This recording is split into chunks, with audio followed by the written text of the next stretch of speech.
আজকের রেসিপি হচ্ছে চিড়ের ধোসা সঙ্গে নারকেলের চাটনি।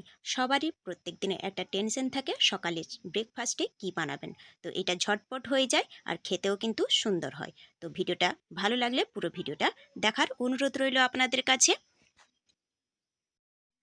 ভিডিওটি শুরু করার আগে আমার চ্যানেলে যদি নতুন কোনো বন্ধু হয়ে থাকেন চ্যানেলটিকে সাবস্ক্রাইব করে পাশে থাকা বেল আইকনটি প্রেস করে নেবেন।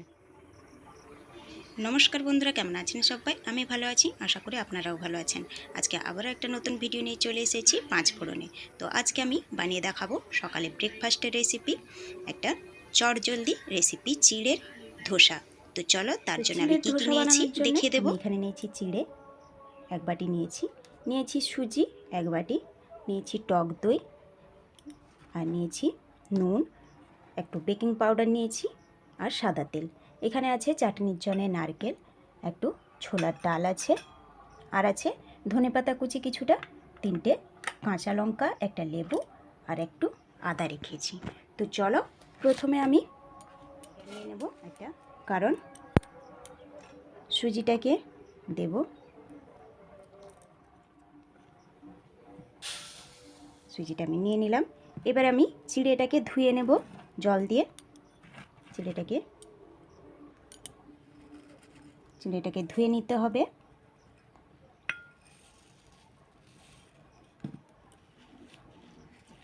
তো দেখো চিড়েটা আমি ধুয়ে নিয়ে নিয়েছি। এবার আমি এখানে নেব টক দই নিয়ে নেব।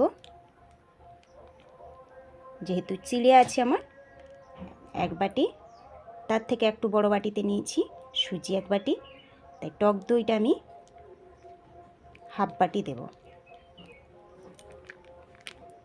দিয়ে দিলাম। এবার আমি মিশিয়ে নেব ভালো করে। একটু জল লাগবে, একটু জল দেব। এবারে একটু জল দিয়ে দেব, সুজিটাও ফুলবে। মিশিয়ে নিয়েছি, এটা আমি ঢাকা দিয়ে রেখে দেব 20 মিনিটের জন্য। মিশিয়ে নিয়েছি, এবার আমি ঢাকা দিয়ে রেখে দেব 20 মিনিটের জন্য ঢাকা দিয়ে রেখে দেব, কারণ ফুলবে জিনিসটা। এবার আমি চলে যাব চাটনি বানানোর জন্যে। প্রথমে আমি ছোলার ডালগুলোকে ভেজে নেব একটু কড়াইতে। তো গ্যাসটা জ্বালিয়ে আমি কড়াইটা বসিয়ে দিয়েছি। এবারে দিয়ে দেব ছোলার ডালগুলো, ওগুলো আমি ভেজে নেব। তো ভাজা হয়ে গেছে, আমি এবারে তুলে নেব।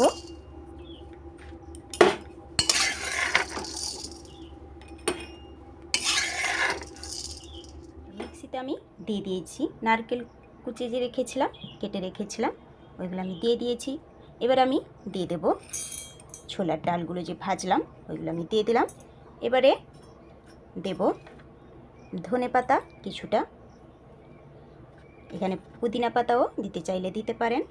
সঙ্গে দিয়ে দিব আদা কয়েকটা টুকরো, দেব আমি 3টে গোটা কাঁচা লঙ্কা, আর দেব কিছুটা নুন, স্বাদ মতো দেব নুন, দেব লেবুর রস। তো চলো এটাকে আমি গ্রাইন্ড করে নিয়ে চলে এসেছি। এবারে ঢেলে নেব। তো ঢেলে নিয়েছি। এবারে একটু ছুঁক দেওয়ার জন্যে আমি কড়াইতে তেল ঢেলে নেব। দিয়ে দিলাম কড়াইতে একটু তেলটা গরম হয়ে গেছে, 2টো শুকনো লঙ্কা দিয়ে দিলাম।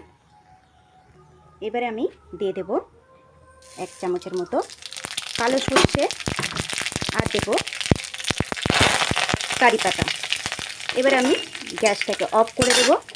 অফ করে দিয়ে এর মধ্যে ঢেলে নেব।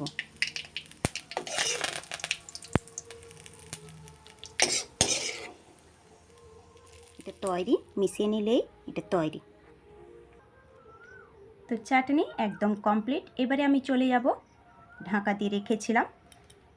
এবারে সুজি এটা আমি মিক্সির মধ্যে ঢেলে নেব। দেখো কতটা ফুলেছে দেখো। এবার আমি এটা মিক্সির মধ্যে দিয়ে নেব, কারণ এটাকে ব্লেন্ড করতে হবে, মিক্সিতে ঘোরাতে হবে।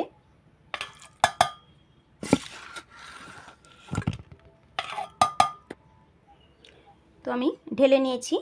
এবার আমি এটাকে ধুয়ে জল দিয়ে দেব।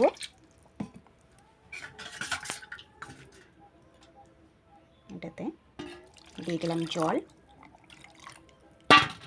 এবার আমি এটাকেও মিক্সিতে ঘুরিয়ে আনছি। তো আমি দেখো ব্লেন্ড করে নিয়ে চলে এসেছি।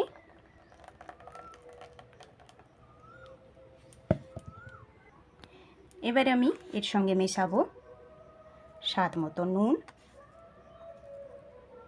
আর দেব একটু বেকিং সোডা।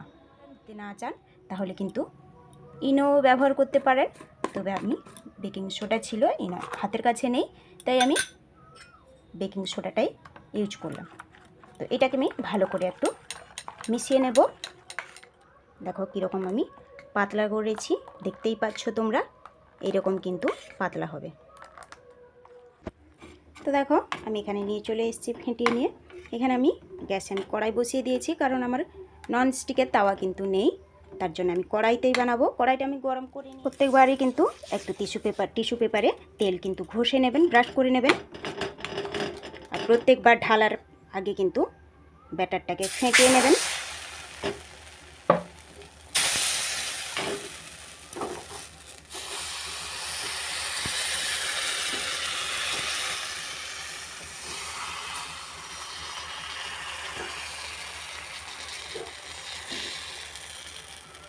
দেখো কড়াইটা একটু ধরে ঘুরিয়ে দিতেই সুন্দর গোল হয়ে যাচ্ছে। দেখো এটাও কিন্তু সাইডগুলো একটু ছাড়িয়ে নেব।